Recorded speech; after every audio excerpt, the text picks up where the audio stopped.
Hello everybody, welcome back to another weather video. Today we'll be taking a look at our potential snowfall threat for the Northeast Friday through the weekend. And believe it or not, some places could get snowfall out of this, but not in the way you expect. If we take a look at the GFS here, I will show you exactly what I mean by this. On the screen now is our first storm that forms for Thursday night into Friday. Notice how we were talking about this in the last video, our coastal storm went from more of offshore now to more inland track. It went from way off the coast of North Carolina into now central Ohio, and that's going to go track into Canada. So you may be asking yourself, how is the Northeast going to get snowfall out of this? Well, I'll show you exactly what I mean. Notice right here off the coast of North Carolina, a low pressure system forms. Now on this run on 18Z, it does not have it as close to the coast as it did last run. Notice how last run, I'll pull up the 12Z, brought the storm much closer and gave chances of snow to the northeast and parts of New England regions.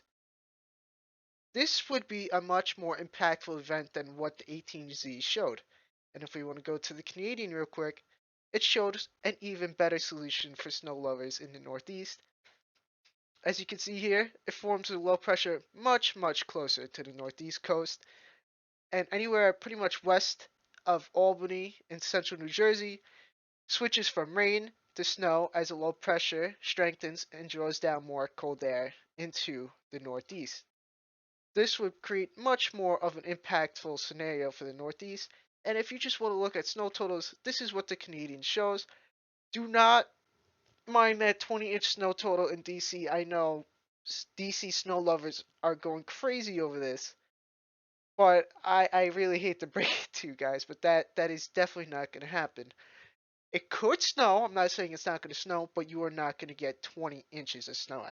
This is the Canadian 500 millibar map. This is our trough right here, and a low pressure as it tracks up into Canada. This is our trough that is going negative at the coast, and as I start to bring it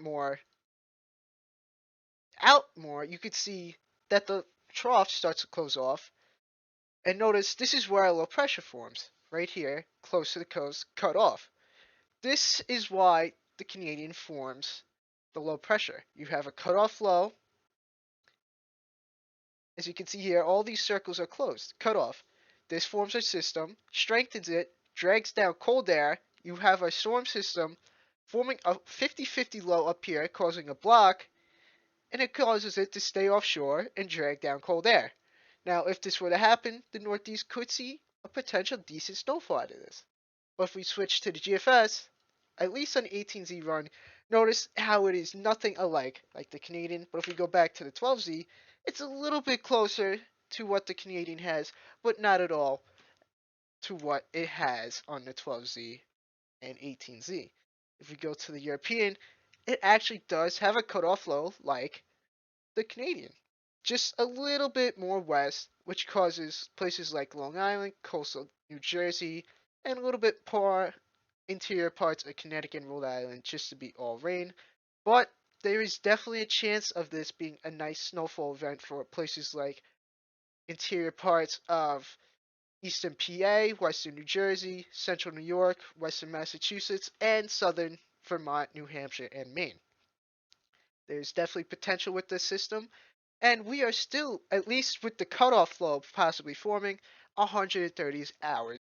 Now, this is the precip map for the European. I just want to show you real quick. It is pretty much on par with the GFS, taking it into Canada, but notice at the bottom of your screen, our low pressure does form off the coast, drags back moisture back into the coast, and then brings snow into eastern PA, western New Jersey, central New York, and Vermont, New Hampshire, and Maine. If this does happen, we could see a potential decent sized snowfall. And if I want to bring up the 10 to 1 snow ratios for the European, it shows just that. This is the first round and then the second round. Obviously, it's not going to stay like this unless the European is absolutely correct with the cutoff low. But just northwest of Albany, you have 12 to 18 inches of snow. Eastern PA gets a good amount. Western New Jersey gets a decent amount. If this does happen, yes, we could definitely see a system like this produce that much snow. I just want to quickly show everybody the snow ratios on the Canadian. This is what it would show. Don't mind, once again, the 16-inch snowfall print in Washington, D.C., but it is pretty similar to what the European shows. I don't think the UK showed that. I'll quickly take a look. I didn't look at the UK model at all. It actually does show that same solution, believe it or not. It gives Long Island snow even with this. So the potential is there. Let me just bring up the 500 millibar and zone out a little bit. I haven't looked at the UK Met at all today, so this is my first time looking at it with you guys. And yeah, it does form a cutoff low off the coast. You can see right here. Right here. Oop, it's not far enough out. There it is, right over New Jersey, believe it or not. It cuts off. And I'm guessing the low pressure is right around that area. Let me just bring up. Where is it? Here we go. This shows exactly where the low pressure is. And it does form a low pressure to the east of it, believe it or not. So there's definitely opportunity with this. I would not let our guards down just yet. If it does disappear on a 0Z run and doesn't come back for the next 2 runs, then you can start to let go of this idea. Finally, I just want to show you guys the European ensembles with this.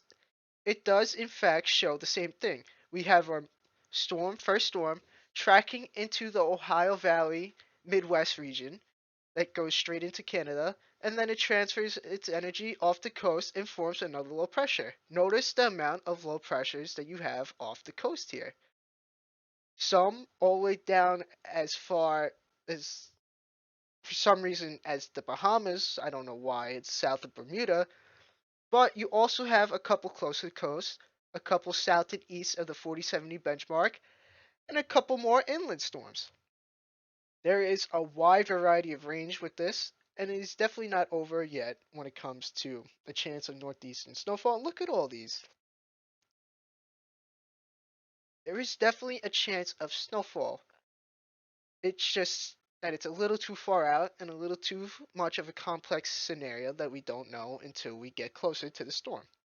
Now, this is my thoughts right now. I'm not going to give any snowfall totals at the moment because I have absolutely no clue what the track is going to be.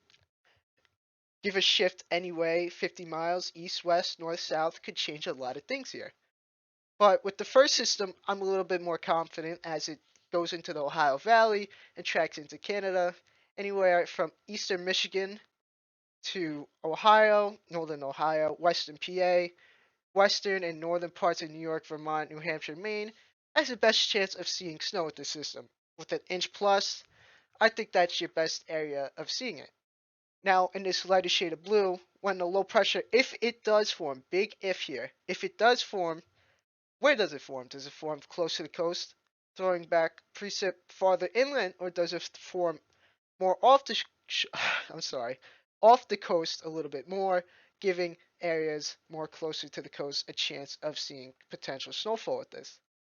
Again, any way shift, east, west, north, or south will change a lot with this system and the impacts that it does to the Northeast. I will keep you guys updated if once we get closer, we get a definite solution. I will let you know as soon as I get the solution.